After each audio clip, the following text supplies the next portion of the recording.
Hey, I'm Dan Osborne. We're in North Platte, Nebraska, home of the biggest rail yard in the world. We're going to talk about railroads. Railroads built this country. They connected our coasts, moved our crops, and carried generations of working people into the middle class. But they also gave us the robber barons, the Vanderbilts and the Morgans, men who used their monopoly grip on the rails to squeeze farmers, crush workers, and hoard wealth at the top. The robber barons are back, and this time they're poisoning towns and pushing a $72 billion merger that could give one company control over half of America's freight. I talked to 3 railroaders about what's really happening on America's rails. My name is Jeff Cooley. My name is Mike Gage. I'm Travis Cooning. 2007 I started as a switchman throwing switches in the yard. I worked for Union Pacific as a diesel electrician for 20 years. I drive trains for a living. How long have you drove trains for? 34 years. 34 years. These men spent their careers on the railroad. They took great pride in their work. It was good work. It was dirty sometimes, depending what you did. But for the most part, it was always engaging. Then came 2019. The railroad introduced a new operating model called Precision Scheduled Railroading.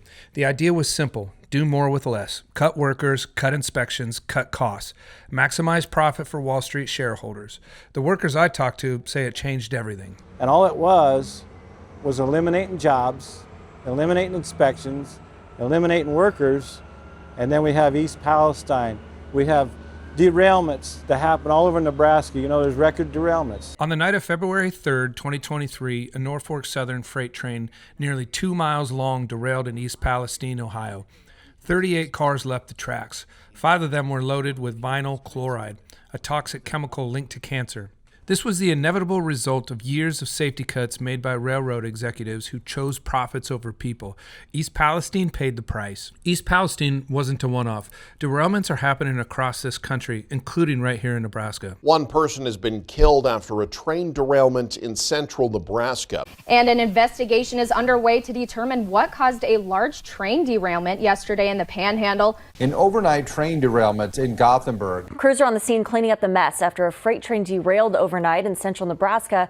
It was a Union Pacific train. There's a bill in Congress right now that would address the exact failures that caused East Palestine. More wayside detectors, proper inspections by trained specialists, 2-person crews, and for the first time, a requirement that railroads tell communities what hazardous materials are passing through their towns. It's called the Railway Safety Act, and you might recognize its lead Republican sponsor. Ohio Senator J.D. Vance will take the opportunity to tout his bipartisan Railway Safety Act. He, along with Senators Marco Rubio and Josh Hawley, also publishing a Fox op-ed this morning, further explaining the legislation. Here's how we avoid another East Palestine train wreck before it's too late. The railroad lobby has insisted any common sense safety regulation violates free market principles. Here's what then Senator Vance had to say about that. Is a particular slice of people who seem to think that any public safety enhancements for the rail industry is somehow a violation of the free market. Well, if you look at this industry and what's happened in the last 30 years, that argument is a farce. And frankly, the pathetic attempts by the rail lobby to push back on this 3 months after they came to Washington, D.C. to get a federal bailout is ridiculous. Is rail safety a Democrat versus Republican thing right now? No, not at all. It's a human safety thing. Do you think this is a Democrat and Republican issue? I don't think it should be. I think this should be a public safety issue. I think this should be a crew safety issue. Do you think this is a Democrat versus Republican issue?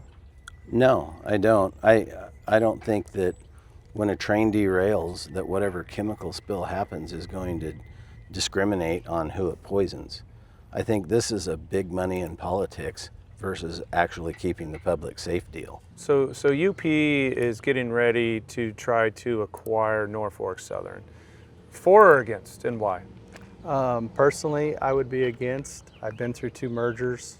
Neither one went well. You put farmers out of business. You put shippers out of business. If you get rid of one major carrier and combine it into 2, then they just increase their market share and supply and demand takes over. There's plenty of people that ship grain that have no other alternative. Yes, yeah. Other than the railroad. So the price is just going to be the price. Yep. So monopoly pricing. So if you're having to ship your grain and you only have one choice, and that's by rail, they just dictate the price. Price cartelling. And so they got two railroads now running the show. Pete Ricketts has taken hundreds of thousands of dollars from railroads: Union Pacific, BNSF, CSX, Norfolk Southern.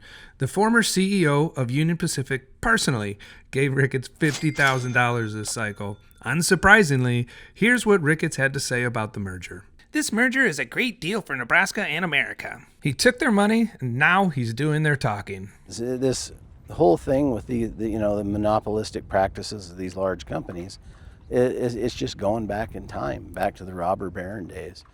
And just like when you play the game Monopoly, once somebody starts getting ahead of everybody else, that's the only person that wins.